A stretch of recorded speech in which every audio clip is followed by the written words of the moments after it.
All righty, to Cleveland we go. Shedeur Sanders became the first Browns quarterback in 3 decades to win his first start when Cleveland beat the Las Vegas Raiders in Week 12. He's going to get another one this Sunday against San Francisco 49ers. Head coach Kevin Stefanski announced that Sanders will remain the starter even with Dillon Gabriel clearing concussion protocol. Here's Shedeur on his mindset. It could be taken at any point in time, so I'm never comfortable in the situation I'm in. I always want to exceed expectations and I always want to grow. In each and every week, I would want to put a better product of myself, be a better version of myself for the team to be out there. Okay, so there's 6 games remaining in the regular season for the Cleveland Browns. Stephen, I'm going to start with you here. We know Shedeur is starting this weekend, 2 in a row for him. What should his grace period be as the quarterback of Cleveland? I wouldn't use the word grace period in terms of, what he can go out there and stink up the joint like what happened with him when he was thrown into the game in the third quarter in his first appearance. I would tell you that you want to judge him as a quarterback in this league. I thought what we saw against the Raiders shows us that he can play in this league, although it's the Raiders, and we have to take that into account. I think he's going to be in for a real test this weekend, and I'm looking forward to seeing how he responds. I'm certainly rooting for him. I'm not going to apologize for that. I love the kid, and I want the kid to be successful. Going up against the 49ers and Robert Saleh's defense, Robert Saleh's going to have something for him. And it's going to be really interesting to see how he responds because the 49ers are not the Raiders. They are a different animal defensively. Make no mistake about that. But having said all of that, we have to remember, Shedeur Sanders, 2 for 4 on deep passes, 5 of 6 from behind the line of scrimmage, although he ended up completing 55% of his passes overall, throwing the deep ball. Also seeing, and I know RC and Woody can appreciate this, seeing Myles Garrett reaction when he scrambled out. He picked up the blitz, scrambled out of the pocket to his right and threw the ball downfield the way that he did. And you saw Myles Garrett reaction because that's not something you've been seeing in Cleveland in quite some time. So I think those things are reasons to be positive. We should remain positive. I'm looking for him to show that he belongs in this league. That's all I care about. I don't, if he's spectacular, fine. If he's not, but he's good, fine. Don't be awful. Know what you're doing. Know what you're doing out there and show it and show your skill set. I expect him to do it, and that's what I think will happen. There is no question that Shedeur Sanders should get the rest of the 2025 season to be the starter of the Cleveland Browns. Absolutely. Shedeur Sanders has to go out there and earn it each and every week.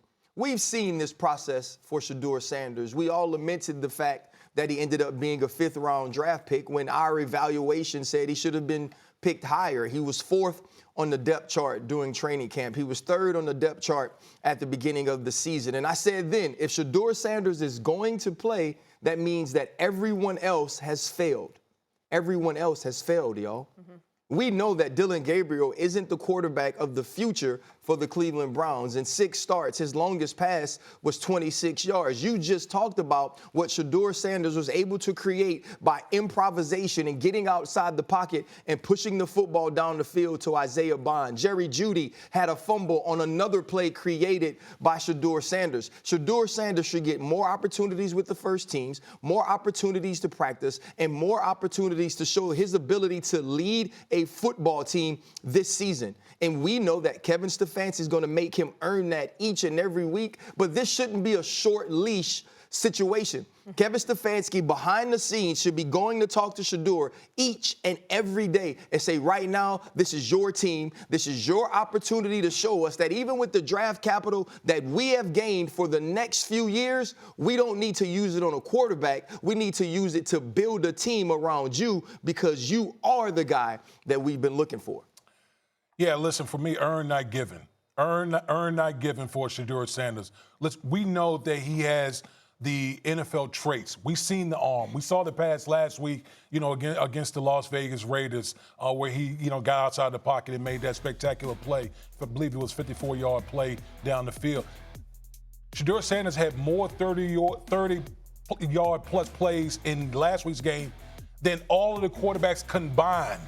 Okay, that's played for the Cleveland Browns this year. So that just shows you what this man is able to do. But I think, if you're Shedeur Sanders, you want to continue to earn the trust of the locker room.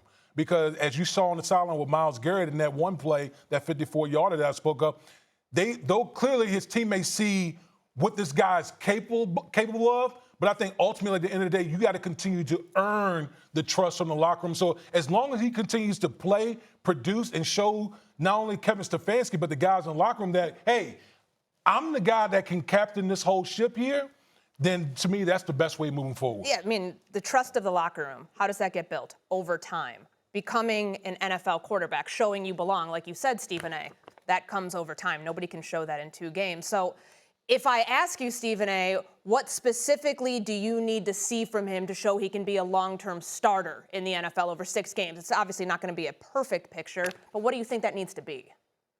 Continuing to build on his performance from last week. Don't get worse, get better. Because we all know that the Cleveland Browns don't have the personnel on the offensive side of the ball to brag about or to write home about. So if you find a way to continue to elevate and grow, despite being handcuffed to some degree because your offense is bereft of the weapons necessary to really, really make some noise, then that's going to speak volumes for him. And it's going to send a message that he indeed should be that guy moving forward into the future. I completely agree with RC. I should have said it earlier. He absolutely should start every game for the rest of the season because you know Dylan Gabriel ain't necessary to answer. Joe Flacco is gone, all right? And not only that, you got a couple of picks in the upcoming draft where you could go after a quarterback. So since all of that is in front of you, what do you have to lose by putting Shedeur Sanders out there every week, naming him the starter for the rest of this season and making sure everybody knows this is the guy that you have to game plan against? If you're his teammates, this is the guy you have to game plan to play with. Go out there and show us what you got. Make the team his for these last 5 or 6 games for the season, and that should position you as a franchise to tell you what you need to know so you could decide what you need to do in the upcoming draft. He needs to prove himself right. And people love to cherry pick on social media the things that Shedeur says that makes him seem arrogant or too cocky. And they aren't truly listening to the entire picture. They aren't listening to him give God all the praise post-game as he's talking about the opportunity that he had to earn and the things he had to go through in order to get there. The other thing he has to do is be an asset, not a liability. Stephen A., you laid out all the deficiencies of this Cleveland Browns offense. Shedeur Sanders can't also be one of those. The egregious losses that we saw in college, the things we saw in the last preseason game where he's trying to make a play, but yet hurting his team by running backwards, taking bad sacks, throwing the football into coverage. He can't do those things. And then on the other side of that, he has to make the occasional splash play. That's all him. The thing that people get drafted in the first round to do, the thing that people become franchise quarterbacks by doing. And if he can do those, I think he puts a foothold in that backfield as the starting quarterback of this team. We also have to remember that entering this week, according to Pro Football Focus, the Cleveland Browns are considered the 3rd worst offensive line in the entire National Football League. So he's working against that, too. Okay, well, you guys want to stay in the AFC North here? Why don't we go into the game that's tonight? So that's the Ravens and the Bengals. Joe Burrow returning to the lineup for the Bengals for the first time since that toe injury put him out after 2 games. Cincinnati going to Baltimore, take on a Ravens team they've lost to 4 times in a row. After starting the season 1-5, somehow the Ravens now lead the AFC North and have a 72% chance to win the division. They're currently on a 5-game win streak. So, of course, since it's Thanksgiving, we're going to up the ante here and call this a must-win game. Who is this a must-win game for, D. Wood? I mean, for me, it's the Cincinnati Bengals. Because if you're going to go out there and you're going to trot Joe Burrow out there, the only reason Joe Burrow's out there is because they haven't been mathematically eliminated in the AFC North. And so if you're the Cincinnati Bengals, you have to win this game. You have to win the game. If you don't win this game, I think now you got to start having discussions about what exactly we want to do with our quarterback. Do we want to continue to put our quarterback out there? Now, I know players want to play regardless, but if you don't win this game, I don't see any path forward for the Cincinnati Bengals. Okay, Stephen A., is this a must-win game for the Ravens? We've read all the stats on kind of where they are. Where do you see it? Well, listen, I'm going to take that back. I don't think so because I think that, unfortunately, for me, I can't rely on the Steelers being consistent and winning. And we all know that the Baltimore Ravens could lose this week. And they're then not they'll turn even around, a question. No. I'm just saying, is it a must-win for the Ravens? No, because they're battling the Steelers for AFC North supremacy. And since I expect the Steelers to lose their share of games, it's not the must-win for the Baltimore Ravens. The Bengals, you look at them right now, they're 3-8. Damn, RC. I mean, they're 3-8. You know, you can't afford to lose any more games. Even if you win every single game, you still, in all likelihood, won't make the postseason. Every second matters, let alone every game. But for the Baltimore Ravens, unfortunately, because of the Steelers' inconsistencies and their struggles, the Ravens can afford to lose and still have a chance to win the NFC North, the AFC North. Yes, they can. Stephen A., ain't nobody asked you nothing about the Steelers.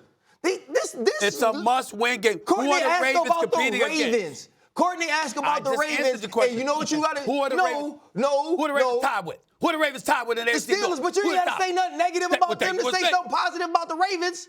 That's hating. It's Thanksgiving. And here's the thing. We're covering the game. Go ahead. Here's the other thing, too. It is a must-win for the Ravens. And I've been trying to think of, like, how I could paint a picture for people about who the Ravens are. Right? At the beginning of the season, we all talked about how this was the best roster in football. So, like, the Ravens are like a supermodel, right? But right now, they're playing like that supermodel before she go to hair and makeup. Right? Like all the stuff that's supposed to be there, all the things that's supposed to make them beautiful, we aren't seeing. And the most telling play was last week when they're playing the Jets. It's early on in the game. It's the first drive. Lamar Jackson gets out of the pocket and nobody's around. I'm talking about Moses part the Red Sea, nobody around. And he refused to run. Yep. That lets me know something is wrong with Lamar Jackson. And the reasons that the Ravens offense, from a running standpoint, have been so difficult to stop is because of him. And if he can't do that, and if he can't develop more chemistry with his wide receivers, they won't beat anybody in the playoffs anyway. And you got to remember, the two people the Baltimore Ravens wish they could never see the rest of their life is Joe Burrow and Jamar Chase. They put up 1,000,000 yards against the Baltimore Ravens every time they play. And if that offense isn't right, they could lose this game tonight. They better find a way to win and play better because they will be a non-factor down the stretch. A few things to say. Number one, Lamar Jackson is 10-2 in starts versus the Cincinnati Bengals. Let's get that out of the way. Even though the offense is prolific, the bottom line, he finds a way to beat them. That's number one. Number two, I wanted to say, Orange Crush, you sounded so positive there. I mean, every word that you articulated, you were just beaming with positivity. I mean, did you hear him, Woody? I mean, did he sound, that sounded so positive to you. You see what I'm saying? This kind of stuff that we're dealing with. So guess what we're going to do on Thanksgiving, on this Thanksgiving Day? It's about 18 minutes from 11 o'clock, hour number 2. We're going to start up hour number 2. You know what I'm going to do, RC? What? I'm going to dedicate 11 o'clock to 11:30 to you and Woody.